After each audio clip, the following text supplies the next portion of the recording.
Today, and in the wood yard, I have firewood, I have an empty truck. People want me to bring them wood. I'm going to do it. Here we go. Today is a golden day. It's 55 degrees, kind of hazy sunshine, slight breeze. Beautiful day to be outside. It's too bad you guys got to be sitting in an office at work, pretending to work, or at your office at home, also known as the garage, or your other office at home. Don't forget to light a match. So anyway, I have some wood right here. It is oak. The customer got a hold of me last night and they want a face cord or a third of a cord of oak firewood. So that's what I'm going to bring them. The stuff I have here is stuff that I split, I don't know, last winter, and there's a bunch of it left here yet that is right in this corner. Stuff that I threw off that was very dry when I split it, which is why I left it into big chunks like this. So I've got some bigger chunks to mix in with some of the smaller stuff. And I left it bigger because it was dry when I split it. There was no reason to split it down smaller. And you can still pick it up with one hand, which is kind of my rule. If you can pick up a piece of wood with one hand, it's small enough for the most part, if it's dry. A lot of my customers prefer smaller pieces because they're using it in a fireplace or a small firebox or even a fire pit like this one is for. Now this time of year, I'm starting to get more and more people that are ordering wood for burning outside. They're telling me right up front, hey, this is from my backyard, what kind of wood should I get? And I'm trying to promote the wood I want to get rid of, obviously.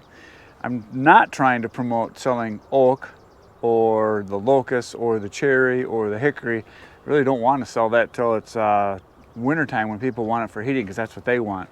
The people that want the wood for heating want a better quality wood generally. People that are buying it for a fire pit, it's generally the stuff that they don't really care what it is. So a lot of times I will recommend pine. I have another delivery after this where the guy wants pine, and I have a delivery I think for tomorrow, it's either tomorrow or Friday, and that guy wants pine also, because I just told him, well, I asked them, I said, what's the wood for? And, oh, it's for a fire pit for burning in the backyard or for the campground. I just said, well, a lot of people like pine because it snaps, it crackles, it pops, it smells good, burns easy. Doesn't burn quite as long as oak, but it is cheaper, and smells really good, and it's not for heat, so you're just going to have a really nice flame to it. That's kind of what I say to them. And a lot of them say, that sounds good, we'll take it. So that's how I do it.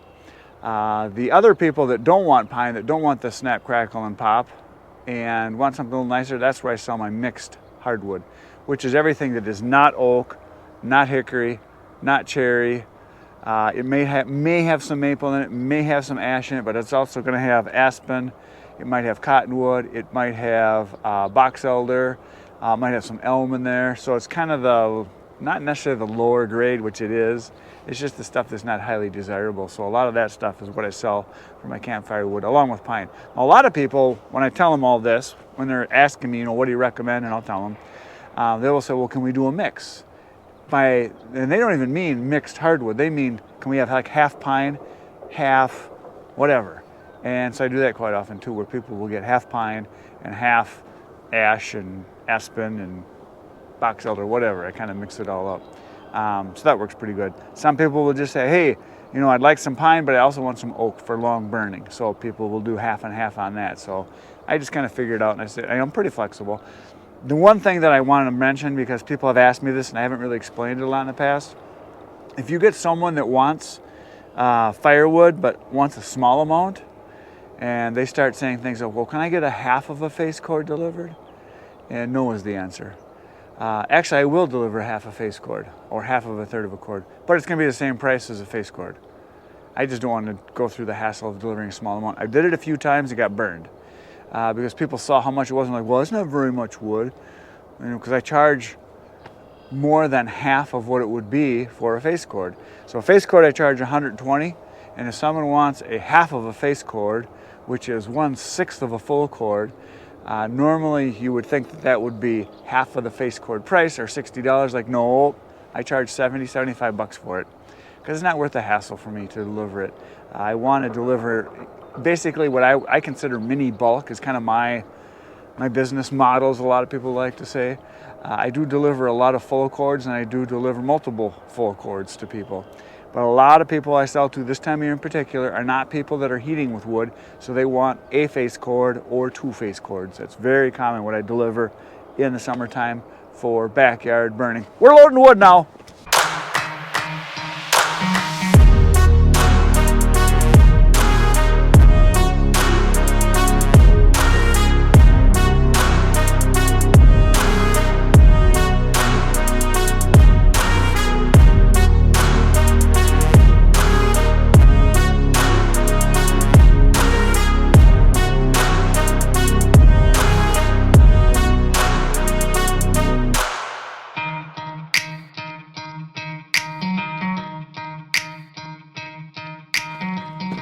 wood is good. It is in, it is ready to go for a ride to its new home.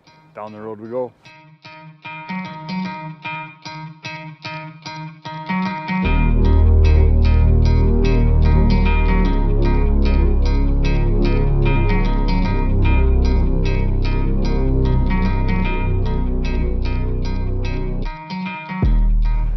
So I just pulled out from that delivery you saw me unloading and asked the guy, how come you didn't buy firewood from the guy that's right down the street here? There's a guy that's got firewood literally like 2 blocks away.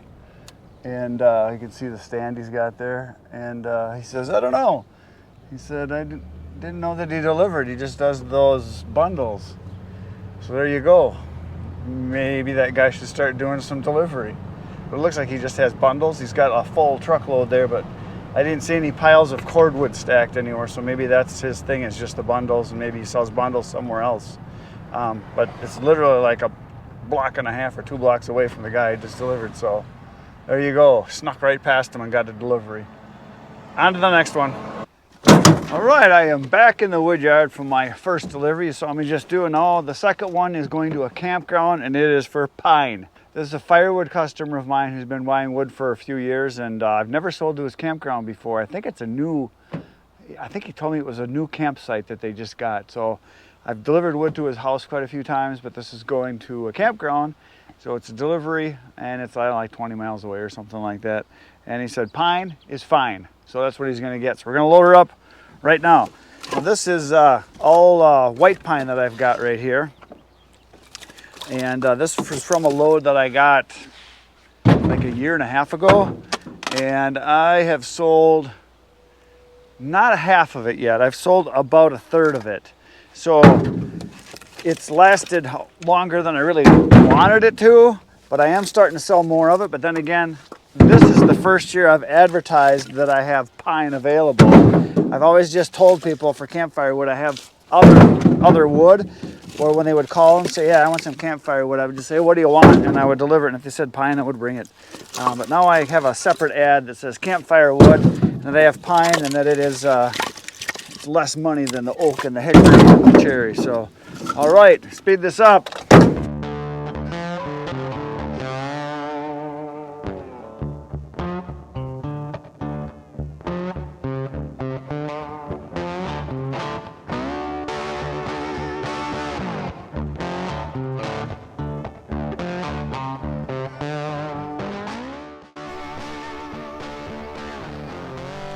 I must say myself, that is a mighty fine load of pine. Here we go, down the road again.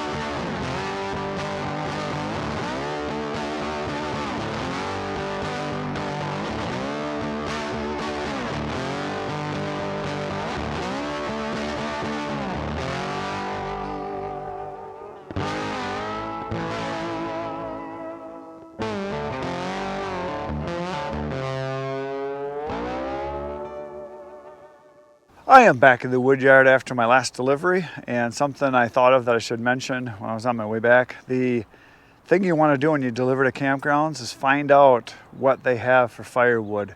I had never been to this campground before. It's about 20 miles to the west of me, and I asked the guy that I delivered the wood to what they have for firewood there, and he says all they have is bundles, and it's $5 for a little bundle, and he said you got to go to a shed to get it. So there's an opportunity there where I could possibly talk with the owner and maybe put up a bulk stand to where people could buy a half of a face cord or a face cord or even a full cord at a time, and then either do deliveries, things like that. Now the guy that I sold the wood to, I gave him I think about 10 business cards, and he said the wing that they're on, it's kind of a new area, it's a brand new area. So it's the first year they're having campers there, and there was a good 40 or 50 campers there parked already.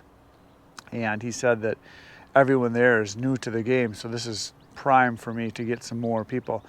He said he talks with all the neighbors there. He actually said people on both sides of him, he said they were there cleaning lots, talking about stuff. So real good chance I could pick up some more business there. So the business cards are a key thing, and I recommend that carry them with you at all times. If someone sees that you've got wood, even if you're at the gas station with a truckload of wood, someone asks you about your firewood, hand them a card, give them a couple cards. Every delivery that I do, especially a new customer, I give them a couple cards. Every time I deliver to an existing customer, I'll give them another card and say, here, just I know you got my number, in case someone you know needs some firewood. So don't be afraid to ask for business or to ask about getting more business. So those are some key things.